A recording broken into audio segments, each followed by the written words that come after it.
kulanti wanaagsan daawadayaal waa mar kale iyo muuqaal cusub oo xiiso leh. Waxaan muuqaalkan markana ku soo qaadanayaa magac bixinta carruurta gaar ahaan gabdhaha qaybtii labaad.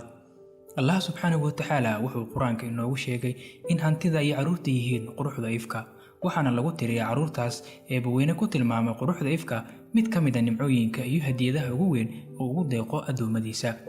Waxaa intaa dabadeed waajib ku ah waalidiinta in ay u dooraan magac ku habboon kaasoo farxad gelinaya iyaga markay u yeerayaan carruurtooda.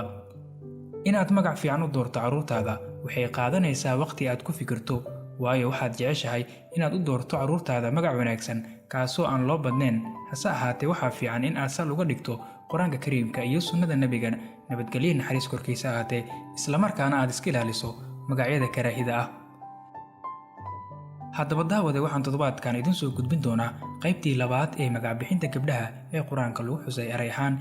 Fiiro gaar ah haddii aadan daawan qaybtii koowaad, waxaad dib uga daawan kartaa janalkayga adigoo ku dhufanaya linkiga aan hoos soo dhigay ama galaya janalkayga.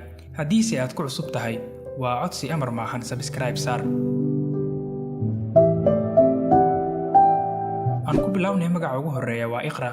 Kelimada Iqra waa kelimadii ugu horeysay Allah subxaanahu wa tacaala ku soo dejiyay nabigeena Maxamed nabadgelyo iyo naxariis korkiisa ahaatee, waxa uuna Allah ka doortay inay ugu soo hordegto kumanaan kelimood oo uu quraanka ka kooban yahay.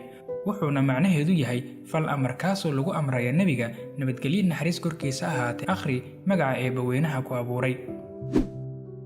Magaca Anfaal waa magac loo bixiyo gabdhaha, waxaana loogu magac daray suuradda Anfaal ee ku jirta quraanka, taasoo macnaheedu yahay qaniimo ama xoolaha laga soo furto kufaarta. Magaca Aalaa macnihiisu wuxuu yahay nimcooyin eebbe ku galadaysta addoommadiisa. Magaca Safa iyo Marwa waa magacyada labada buurood oo dhaca masjidka xaramka Maka al-Mukarrama. Inaad orodana waa xubin asaasi u ah arkaanta xajka iyo weliba cumrada, waxaana labadaasi magac loo bixiyaa gabdhaha. Magaca Afnaan, kelimada ama magaca waa kelimad ka mid ah kelimadaha quraanka ku jira, isla markaana loo bixiyo gabdhaha, waxa uuna macnaheedu yahay laan toosan oo leh miro bislaaday. Magaca Taqwa waa kelimad ama magac aad u macno weyn, taasoo macnaheedu yahay alla ka cabsi buuxa.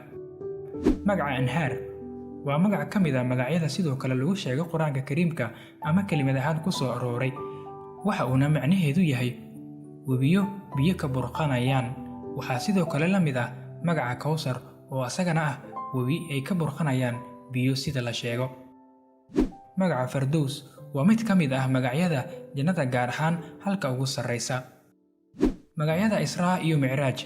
Israa waa safarkii dhulka kaasoo uu nebiga ku tegay masjidka xaramka iyo weliba al-Aqsa, halka Micraajna uu yahay dheelmintii nebiga loo dheelmiyey samooyinka.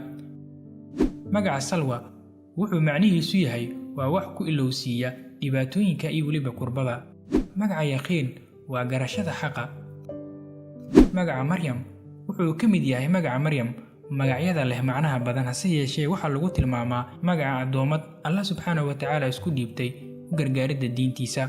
Ugu dambeyn daawade, waa iga intaa qaybtii labaad ee magac bixinta gabdhaha, gaar ahaan magacyada kelimad ahaan ku soo arooray quraanka kariimka iyo macnahooda guud. Balse daawade, waa codsi amar maahan. Haddii aad ka heshay laagta igu dhiirigeli, lana wadaag asxaabtaada.